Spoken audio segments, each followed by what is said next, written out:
Hmm. And their editorials are often quite progressive, and I support a lot of the stuff that's in the paper.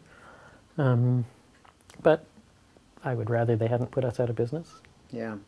I wanted to mention, we talked about all the meetings, but we didn't mention that we also had a few parties and celebrations and fundraisers and Christmas parties, and we had some social events as well. Yeah, there were a lot of very positive social interactions, and all kinds of stuff happening around the newspaper. People made friends, found partners. We had a big volunteers party every Christmas, and that was always something I think that we all looked forward to. Had a lot of fun. We put on a number of fundraising events that were brought in lots of different people from the community, gave us a chance to mingle with them and meet them, and the Pride parades. We were always in the Pride parade. Usually had a booth at the fair thing at the end of the parade, which gave us a chance to talk to people directly. Heard their criticisms, but also got a lot of support. In the early days of the Pride Parade and the Gay Fest and so forth, and we have a picture somewhere. I'm going to make sure we get it in here. I can't remember whether it was, it must have been when it was Angles, yes, because you were presented by, I think, the Search Community Award for Angles. That's right. And we'll get that picture up here. And so we were a contributing element to the community, and I think we had, recognized as such by many people. I've got to also say, I've been to some meetings in the last few years where we talk about a community center and the community center organization and the desire to have a building where I've talked about Angles, and people in the crowd have spoken up and said, we remember Angles and we really wish it was still here. We loved it. So we had, strong supporters as well who appreciated what we were trying to do. Yeah, I mean,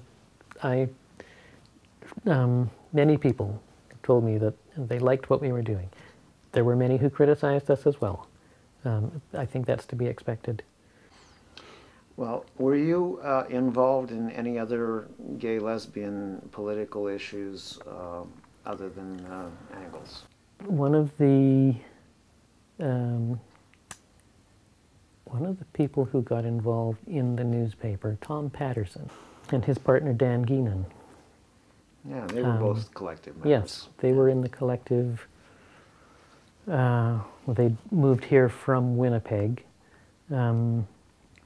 And they, together with Fred and myself and a few other people, set up an organization called FAGS, which was an acronym for the Front for Active Gay Socialism, where we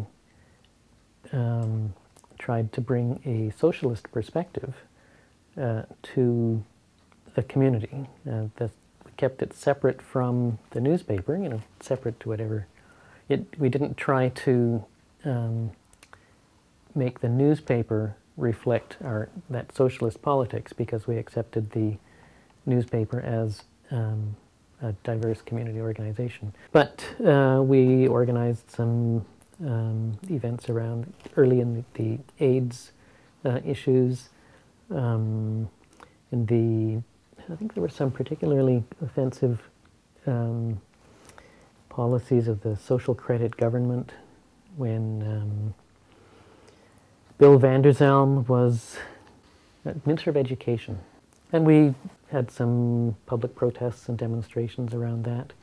Were you involved with the organization, the Coalition for Responsible Health? Yeah, those of us who were in FAG, several of us, also joined the Coalition for Responsible Health legislation when there was talk about how social control for people who had AIDS, or Bill 34, yes, Bill 34. which was enabling legislation that would allow the quarantining of Right. persons with AIDS. And at the time of the discussion, they also talked about the possibility of quarantining people to the Queen Charlotte Islands. Now, that never Right. actually happened, but the legislation was passed and it's still on the books. It just wasn't used. But we all raised a stink about that, including Angles. So in retrospect, what are your opinions of where we've come in gay lesbian liberation and where we are now, and what do you see in the future? I think we've come a astonishing way, and I think it's because we've been very effectively organized as a community. I think we have put forward our vision of a much more accepting,